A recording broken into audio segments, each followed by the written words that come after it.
Panganjali. Om Swastiastu. Sebelum memulai pembelajaran, marilah kita berdoa terlebih dahulu sesuai dengan agama dan kepercayaan masing-masing agar diberikan kelancaran selama proses pembelajaran. Berdoa disilakan.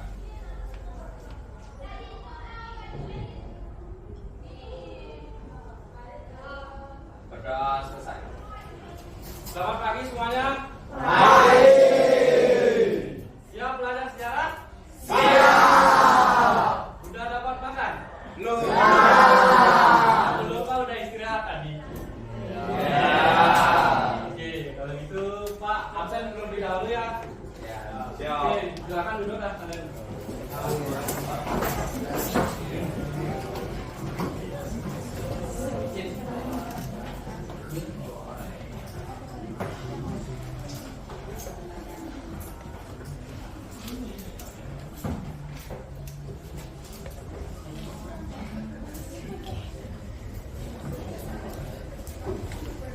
Oke,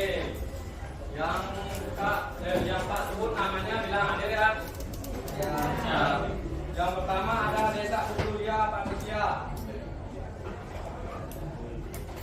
Dua ada Gede Agung Adi Yasa Tama. Gede Kama Narayana. Gede Ananda Dewandan Praka Keswa.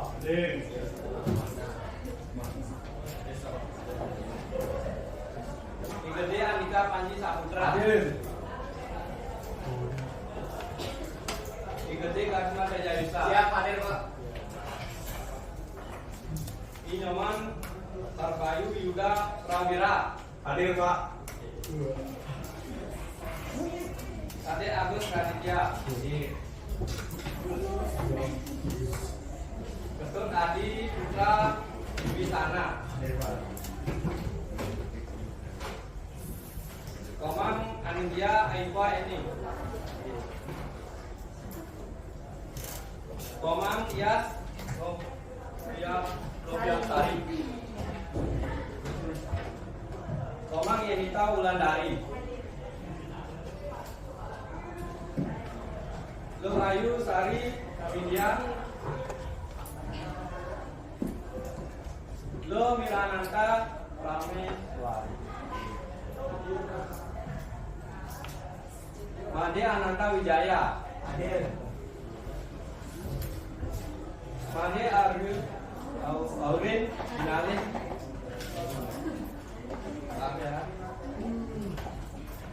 Made Narendra Dwi Yananda. Hadir.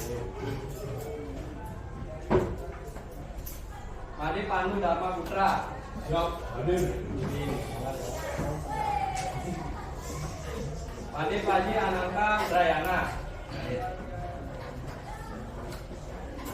Made Sasmita Diantara. Malika Delia Prameswari.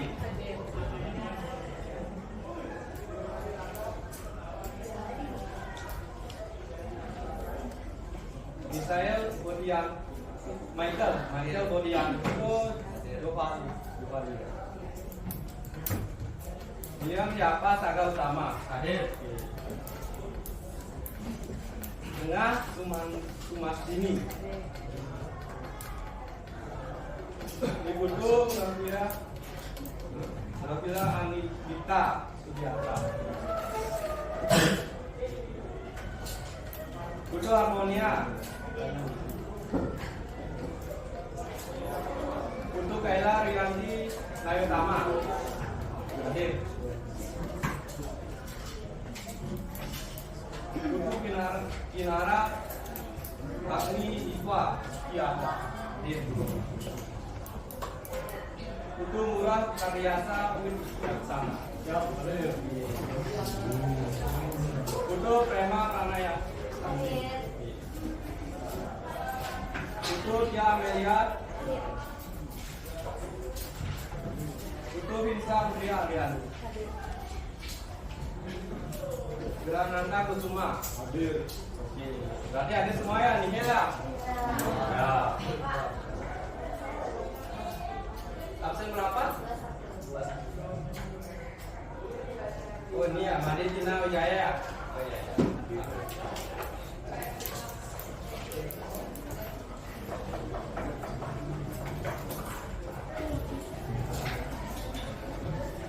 Baik, itu Pak mau nyapuin untuk kue dulu.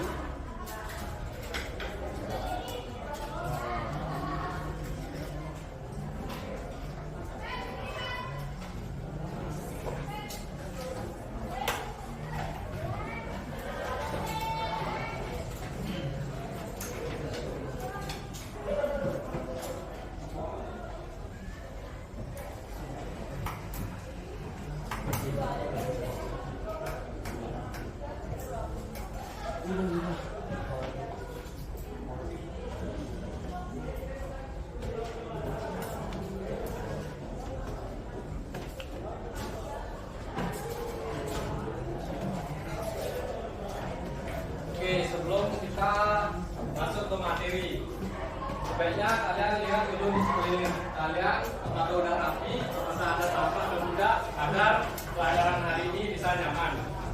Oke, bersih. Sudah bersih?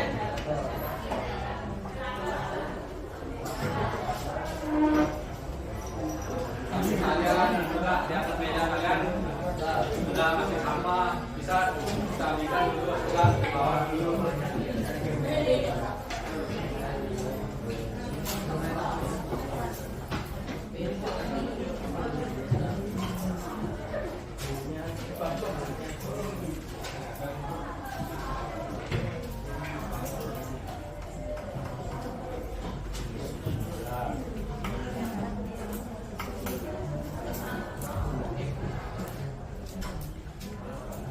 Budaya. Sebelum kita masuk materi, Pak ingin bertanya. Dan tahu nggak materi kita hari ini apa?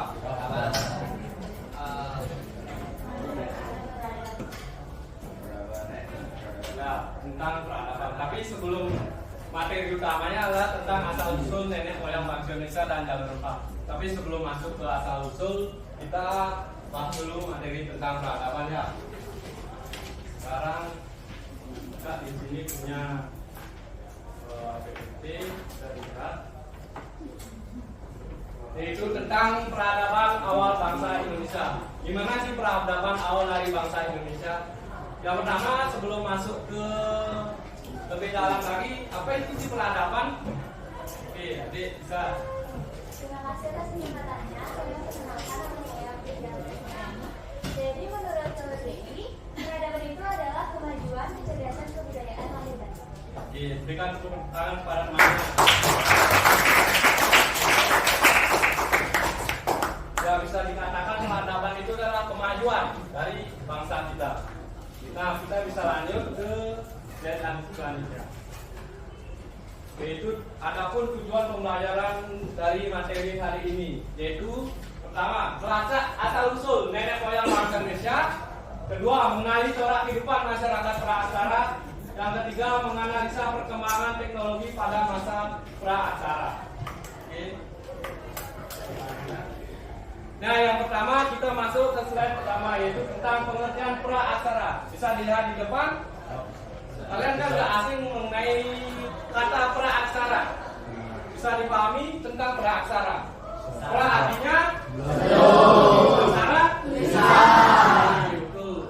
Di PPT yang depan itu sebelum atau dan aksara. Nah, di suatu zaman ketika manusia sebelum mengenal tulisan, di mana praaksara juga memiliki persamaan kata dari nirleka, yaitu dari bahasa Sanskerta. Nir yang artinya sebelum dan leka artinya tulisan. Bisa dikatakan praaksara dimulai sejak manusia ada dan berakhir setelah manusia mengenal tulisan. Jadinya dimulai itu manusia sejak manusia ada dan di mana manusia sudah mengenal tulisan, masa praaksara itu sudah berakhir. Bisa dipahami? Ya, bisa. Ya, bisa. Bisa dilanjut? Bisa. Cukup? Ada pertanyaan? Tidak. Oke, selanjutnya ya. Oke, pertama yaitu pembabakan zaman berdasarkan geologinya. sebelum kita masuk ke pemapakan zaman menurut arkeologinya, kita pertama membahas menurut geologinya. Di sini ada 4 pembabakan, tapi ini baru kelihatan 2. Tapi sebelum masuk di masa Arkaikum atau Paleozoikum, Pak ingin tahu apa itu pembabakan zaman berdasarkan geologinya? Ada yang tahu? Oke, jadi bisa disebutkan nama. Ya, baik Pak, terima kasih atas kesempatan yang telah diberikan. Logos itu merupakan ilmu pengetahuan. Jadi apabila digabung itu merupakan pengetahuan tentang bumi, bagaimana bumi itu berkembang. Jadi pembabakan zaman berdasarkan geologi itu berdasarkan perkembangan zaman-zaman yang ada di bumi, baik itu dari Arkaikum, Paleozoikum dan yang lainnya. Jadi seperti itu. Bagaimana bumi itu berkembang dari masa ke masa. Oke, berikan tepuk tangan kepada temannya. Oke, betul apa yang dikatakan temannya. Kita bisa ambil dari kata geologi, keadaan bumi pada zaman itu. Kita masuk ke zaman Arkaikum, di mana ciri-cirinya seperti yang ada di atas. Ini ilustrasi gambarnya, di mana bumi itu masih sangat panas, belum ada tanda-tanda kehidupan. Bisa dibayangkan kalau pada masa itu belum ada makhluk hidup, meskipun itu dari makhluk mikroorganisme atau yang lain-lainnya. Jadi belum bisa ditempati. Suhu di bumi itu masih sangat panas. Dan bisa dikaitkan dengan sekarang, beda dengan sekarang. Kalau kalian bayangkan hidup di zaman Arkaikum, apa yang akan terjadi? Ya, pasti gosong, mati. Karena atmosfer ya, kalau di dalam itu masih panas. Jangankan hidup, mau melihat atau enggak, udah mati kita. Makanya di sini tuh diciri-cirikan belum ada tanda-tanda kehidupan. Oke, bisa dimengerti di masa Arkaikum? Bisa. Ada yang ditanyakan? Oke. Baik, terima kasih atas kesempatan yang telah diberikan. Jadi saya sebenarnya penasaran Pak, jadi kalau bisa bertanya, sebenarnya apa sih yang menyebabkan pada masa Arkaikum itu bumi itu menjadi sangat-sangat panas dan ada pengaruhnya gitu. Sementara berbeda dengan zaman-zaman yang lainnya, yang dimana semakin lama itu suhu bumi kan semakin stabil. Jadi apa sih yang menyebabkan bumi di masa Arkaikum ini yaitu suhunya lebih panas? Terima kasih. Oke, nggak bagus pertanyaannya. Apa yang menyebabkan pada masa Arkaikum itu buminya masih sangat-sangat panas ya? Mungkin kita lihat dari faktor pengaruh lapisan bumi, mungkin faktor iklim kayak gitu. Jadi memang dikatakan iklim dulu itu memang sangat-sangat masih belum stabil. Makanya bisa dikatakan sangat-sangat panas dari sebelum memasuki zaman Paleozoikum kayak gitu. Dari pengaruh iklim, kalau enggak di mana suhunya itu atmosfer kalau tidak salah masih belum terlapisi oleh pengaruh kayak sekarang seperti itu. Bisa dipahami? Ya, bisa. Terima kasih Pak. Oke, terima kasih. Selanjutnya bisa lanjut ke zaman Paleozoikum. Nah, di sini udah mulai muncul tanda kehidupan, di mana makhluk bersel satu seperti mikroorganisme, dan suhu bumi sudah mulai turun. Nah, di sini udah mulai kelihatan suhu buminya udah mulai turun. Ada yang tahu apa aja makhluk seperti mikroorganisme itu? Bersel satu. Ya, betul, plankton. Kayak di Kongo itu kan, ya itu salah satunya. Kayak bakteri itu lah, kuman kayak gitu. Itulah mulai di zaman Paleozoikum. Itulah tanda-tanda kehidupannya. Dan suhu bumi sudah mulai turun. Bisa dilihat di sini ada beberapa ilustrasi gambar seperti ya ada tumbuh-tumbuhan kecil lah masih itu. Dan mulai ada air. Dan inilah penandai kehidupan di zaman itu. Oke, bisa dimengerti? Ya, bisa. Ya. Oke. Jadi sebenarnya jika kan di zaman Arkaikum itu sudah ada air, kan karena ya panas, jika tidak, terus bagaimana caranya air itu muncul di dalam bumi? Oke. Bagaimana air itu muncul dari yang keadaannya panas gitu? Oke. Karena perubahan suhu kita kan nggak tahu perubahan suhu kayak gimana. Kayak zaman sekarang ini. Zaman dulu itu kan memang dikatakan masih panas, tapi karena seiring berjalannya waktu, suhu-suhu di bumi itu mulai stabil. Makanya bisalah tumbuh makhluk-makhluk seperti ini. Dan air udah mulai ada. Tapi beda dengan yang sekarang. Sekarang kan udah berbagai jenis ragam, entah itu makhluk hidup atau tumbuh-tumbuhan kayak gitu. Jadi karena mungkin pengaruh suhu kayak gitu. Berarti Pak di zaman arkeolog itu tidak ada. Ya tidak ada. Nah bisa nih contohnya kayak gini. Ini bukan air sih karena lapisan gininya masih panas. Kayak mungkin atmosfer kayak gitu. Pernah lihat ininya di dalam bumi itu belum terlapisi kayak gitu, masih di intinya. Makanya belum ada tanda kehidupan. Tapi karena lambat launnya waktu, ya mulai berkembang menjadi mulai adanya tanda-tanda kehidupan. Suhu udah mulai stabil, kayak gitu, dan udah mulai ada tanda-tanda kehidupan. Bisa dipahami? Oke. Ada yang lainnya yang menanya lagi? Bisa dimengerti? Ya, bisa. Bisa dilanjut? Bisa. Selanjutnya zaman Mesozoikum dan Neozoikum. Kita bahas dulu di zaman Mesozoikum. Nah, di sini udah mulai muncul flora dan fauna seperti gambar di depan. Ini namanya dinosaurus, bisa dikatakan ya flora dan fauna tapi dalam kategori mamalia, tegak reptil, hewan, dan muncul hewan amfibi atau burung-burungan. Suhu semakin stabil dari di zaman Paleozoikum itu kan udah stabil, tapi sekarang lebih stabil lagi. Dan bisa dikatakan di sini udah mulai muncul dinosaurus. Pernah lihat film dinosaurus? Nah, kenapa dia bisa punah? Karena ada meteor lah atau gini. Menurut kalian karena apa? Karena kondisi buminya udah nggak mendukung. Gunung apinya banyak. Ya betul, karena pengaruh kondisi alam juga.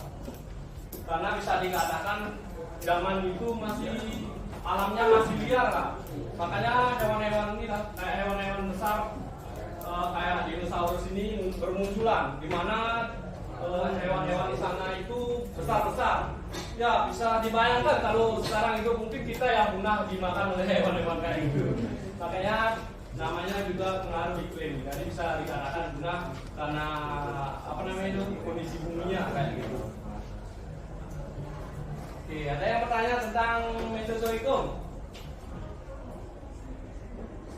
Bisa dimengerti? Bisa. Kita lanjut ke zaman Mesozoikum. Oke, di sini kita lihat kehidupan di bumi semakin beragam dan makhluk raksasa sudah berkurang. Nah, makhluk raksasa seperti ini. Kalau misalkan tadi ini masih hidup, ini makhluk seperti manusia purba ini gak mungkin bakalan hidup. Pasti diburu oleh manusia-manusia besar. Apalagi kapasitasnya yang besar-besar dan bisa dibandingkan dengan manusia purba pada zaman dulu itu kecil-kecil kan kayak gitu. Bisa sekali makan itu hilang 2-3 manusia dan tidak dapat berkembang biak. Nah, berlangsungnya sekitar 60 juta tahun yang lalu. Dari lihat udah mulai beragam manusianya seperti hewan dan keadaan sekitarnya sudah mulai sangat stabil. Beda dari yang sebelum-sebelumnya masih tidak stabil, tapi sekarang sudah sangat stabil. Hiduplah manusia-manusia purba.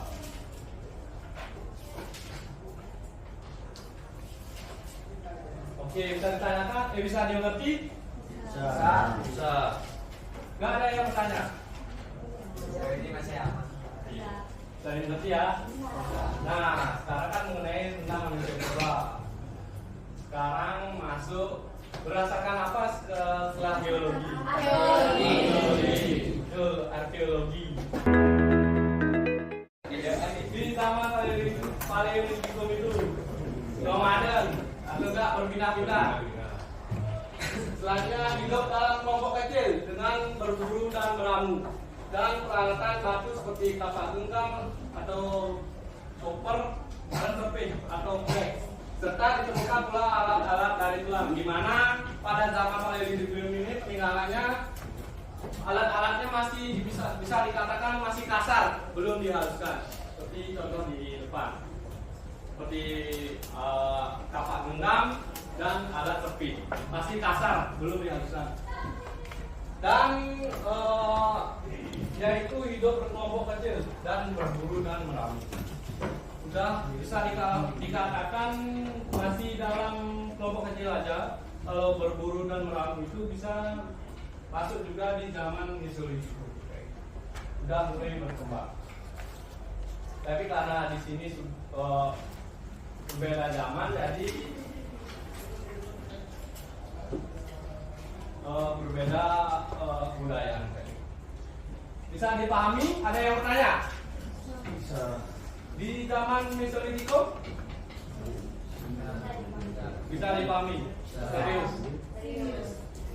Kalau nanti Pak bertanya, kalian bisa jawab? Bisa. Bisa dimengerti nanti ya. Kita lanjut ke zaman Mesolitikum. Nah, dari awalnya nomaden, sekarang udah semi nomaden atau di gua-gua, atau yang disebut dengan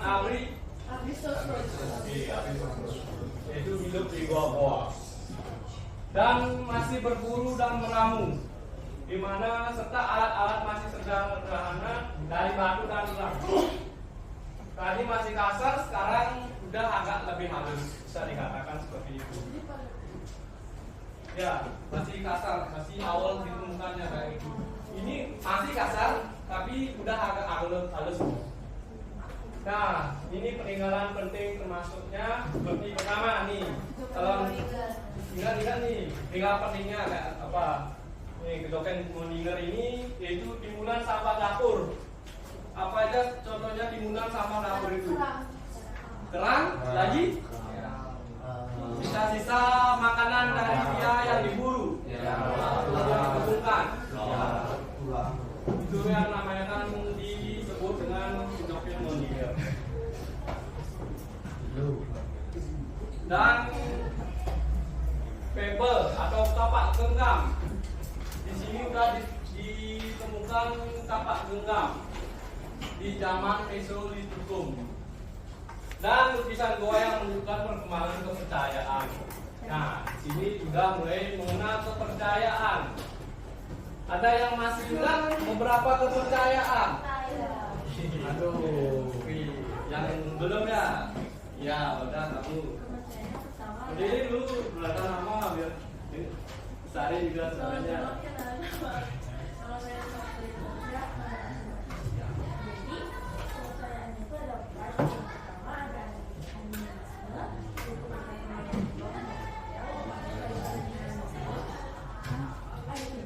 Tiga ya.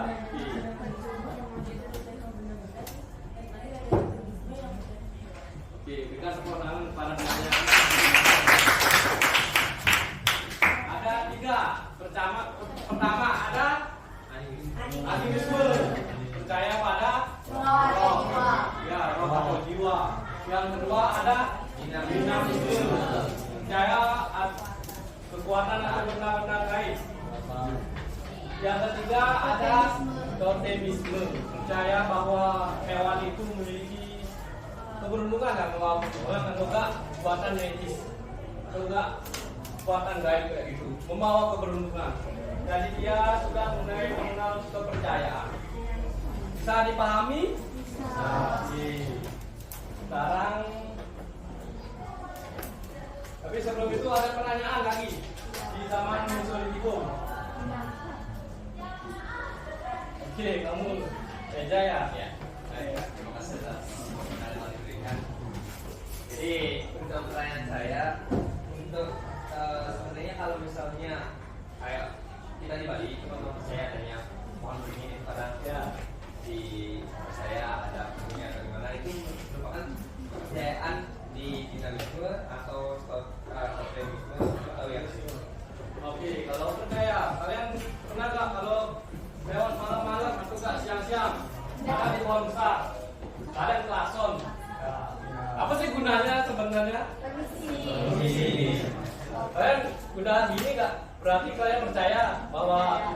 atau enggak memiliki roh kayak gitu percaya. Berarti kalau di benda itu maksudnya di Dina. Kalau animisme ada tahu nggak contohnya? Oh, tumpah kata. Animisme. Oh, animisme. Ya, amin. Belum luhur ya. Kalau animisme itu salah satunya ngaben. Dia kayak apa ya, persembahkan ini kepada yang enggak meninggal, roh nenek moyang kita. Kalau enggak gini, yang di pesantren itu biasanya ya maja-maja juga apa ya, kalau nggak salah purnama kedasa kalau nggak salah. Ya biasanya kan kalian kayak sakit, kayak buat tren apa angin hilang jatuh kayak bikin kedasa. Ya purnama kedasa banyaknya orang-orang ini untuk sakit biasanya.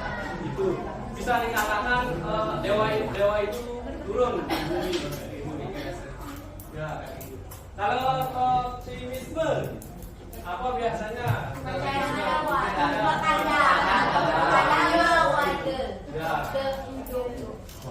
Biasanya di hari raya itu kan hewan-hewan itu kayak dipersembahkan Banten, karena bisa dikatakan dia bukan memiliki kekuatan magic aja kayak gitu, tapi dia menandakan untuk membawa keberuntungan kayak gitu, bahwa ingin mengucapkan rasa terima kasih pada hewan-hewan itu. Oke, kamu.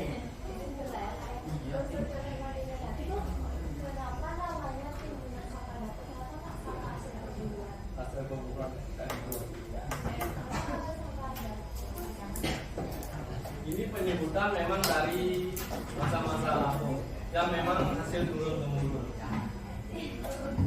Kenapa Kak? Enggak ya berkurang kalau enggak dari sisa-sisa gininya. Nah, terus di dalamnya kok mengandung kayak sisa dari kulit kerang kayak gitu. Kenapa enggak dari sisa sama lain? Memang bukan memang dari dulu sih penyebab itu. Kak, ya sebagai anak tulis kan memang sesuai menurut ini apa yang dapat di buku itu resumasikan. Siapa tahu kalian ada yang belum paham, jadinya tak menuliskan saja seperti ini. Oke, Manusia Kak, mungkin saya bisa izin menanggapi. Oke.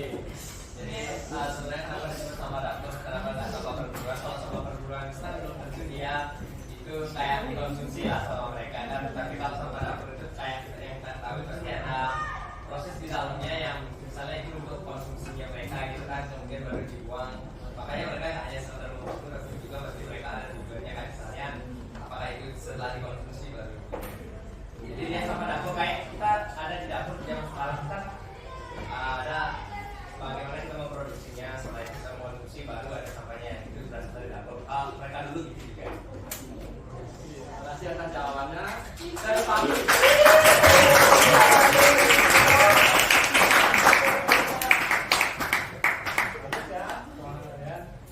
Ada lagi yang bertanya?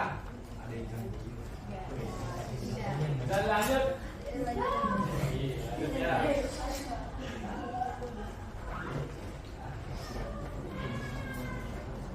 Selanjutnya ada zaman Neolitikum.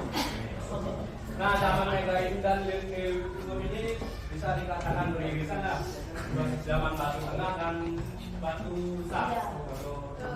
Kalau kali ini juga batu muda. Bisa dikatakan. Di sini ciri-cirinya seperti hidup sudah mulai menetap atau bercocok tanam. Ya, bercocok tanam dan perawatan dari batu sudah dihaluskan, dari yang masih kasar sudah dihaluskan, dia sudah mengenal. Sudah mengembangkan sistem pertukaran barang atau barter dan mulai bentuk masyarakat yang lebih teratur dengan gotong royong dan kepercayaan terhadap arwah. Sama juga tadi sudah menghadap ke kepercayaan, yaitu animisme, dinamisme dan optimisme. Oke, sekarang ada yang ditanyakan tentang sama Neolitikum. Kalau melihat ciri-cirinya aja kan kayaknya bisa dipahami dari perbandingan sebelumnya. Sekarang dia udah mulai sistem bercocok tanam. Tahu nggak bercocok tanam itu apa?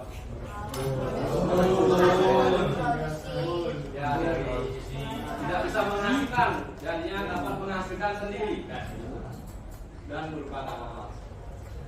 Itu juga mudah mengenai namanya barter. Kalau menurut kalian barter seperti apa yang mereka lakukan pada zaman dulu? Ada yang tahu? Ada yang tahu? Mungkin dari hasil berbuat mereka juga Mungkin daging misalnya daging hewan itu sama alat-alat dari bambu atau makanan sama makanan alat hiburan. ya. Yang dulu kan, yang dulu Ya betul, memang seperti itu makanan dan makanan. Tapi nggak boleh juga harus menentukan sistem apa namanya itu ya nilainya. Misalkan kalau sama makanan Saatnya jam ke-6 dimulai. tumbuhan kayak di tumbuhannya memang di bawah. Nggak, It's time to begin tapi the memang sixth sesuai dengan lesson. nilainya yang disebutkan ya. Bisa dipahami? Nah, kita lanjut ke zaman megalitik ya di Batu Besar. Bisa dilihat nih di depannya udah ada gambar-gambar. Contoh-contohnya seperti ini. Nih. Ini apa nih? Dolmen. Ini? Dolmen itu yaitu alat batu. Ya, untuk sejarah berbentuk seperti meja yang disusun seperti meja. Meja, ya kan? Selanjutnya ada dolmen. Sama juga sebagai pemujaan roh nenek moyang. Ini dolmen.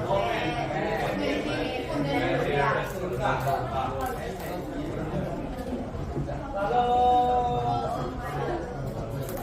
begininya itu sekarang seperti di Candi Borobudur. Oh iya. Enggak. Sebagai pemujaan. Kalau ini sebagai tempat sejadah.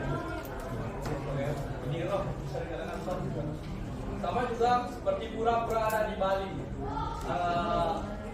Kira-kira teksturnya mirip-mirip seperti ini. Ya, dengan pensil. Kemudian berulang. Kalau enggak, ada lagi satu yang paling terkenal itu apa? Saya tahu nggak? Kartu bagus. Ya, bagi ini seperti mayat pada zaman dulu. Oh, ada di museum tertentu. Oh, kalian pernah ke sana berarti ya? Bentar. Kalian ke sana? Lihat tadi apa sama dia? Oh, lihat tadi ya. Nanti kalau lebih gini, nanti kunjungan lagi ke Uniksa. Di sana ada tasnya, peninggalan-peninggalannya. Entah itu dari kita pasti. Ya, sejarah. Adalah amal sejarah di sana ada. Di kayak satu Palu banyak.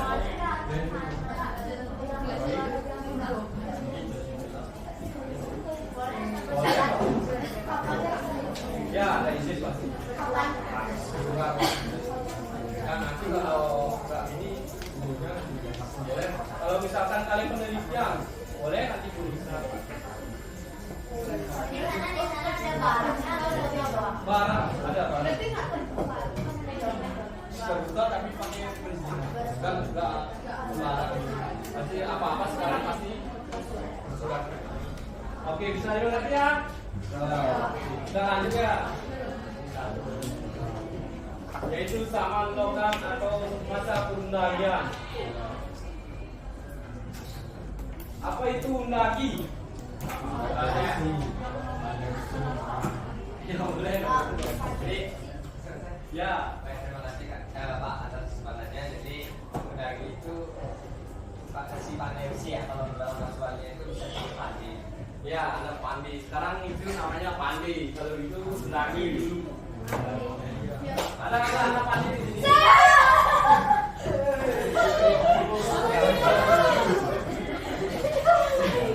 Berarti ahli dalam oh leluhurnya aja. Berarti kalian cuma ya bagian dari leluhurnya. Oh ya. Ini di sini udah sama buku. teknik pengelola lokal, teknik hasil PSW, pengelolaan ASN. Ingat nih, kalau siapa tahu nanti kalian ulangan keluar nih, menggunakan batu atau dengan inovasi. Mendapat golongan masyarakat politik kalian sudah mendaki. Dan peninggalannya juga seperti kapak corong, ketara, dan koko, jangan ada perunggu.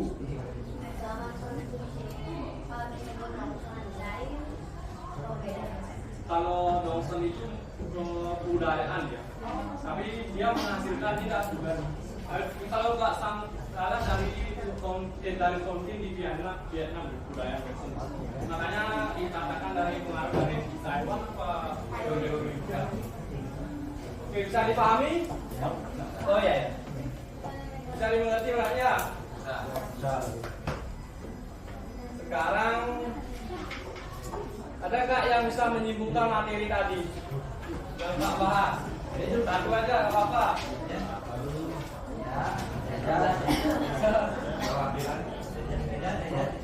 Oke, Teja boleh lah. Itu nanti Kak kasih poin-poin.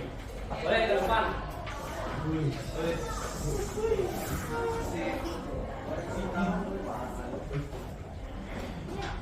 Oke, yang lainnya perhatikan ya. Kebetulan saya tadi juga sudah sempat bicara poin-poinnya Pak. Baik, terima kasih sebelumnya atas kesempatan yang telah diberikan. Jadi teman-teman, saya sini mau izin untuk menyampaikan kesimpulan dari pembelajaran kita hari ini, karena yang kesimpulan pasti pendek ya. Yang dimana pada pembelajaran hari ini kita mendapatkan materi itu tentang peradaban awal bangsa Indonesia, yang dimana dijelaskan bahwasannya terdapat dua pembabakan zaman, yaitu berdasarkan geologisnya atau berdasarkan perkembangan bumi, dan juga berdasarkan arkeologinya atau berdasarkan bagaimana manusia itu berkembang dari masa ke masa kehidupannya itu. Nah, kalau berdasarkan geologinya itu ada 4, yaitu ada masa arkaikum, kemudian ada masa paleozoikum, mesozoikum, dan juga neozoikum. Nah, sementara berdasarkan arkeologinya atau berdasarkan perkembangan kehidupan manusianya itu ada di sini ada 5, yaitu yang pertama ada paleolitikum, mesolitikum, kemudian ada neolitikum, megalitikum, dan juga yang terakhir seperti yang tadi di depan itu ada zaman logam atau zaman perundagian. Oke, terima kasih. Kita berikan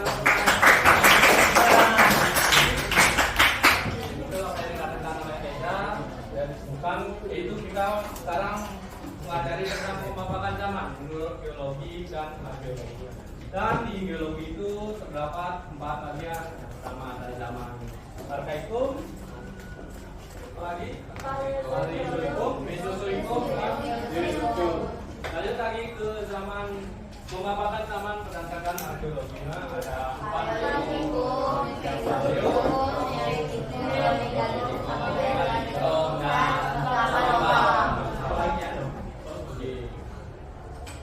Bisa dipahami materi hari ini? Berarti untuk hari ini materinya cuma segitu. Nanti kalian untuk minggu depan pelajari lagi tentang, kita udah masuk ke asal usul teori nenek moyang. Nanti kalian cari-cari teori-teori tentang asal usul nenek moyang. Yang ke-12 bisa ditutup berdiri. Belajar sejarah bersama Pak Mane dikasih apa? Kasih B, kasih O, kasih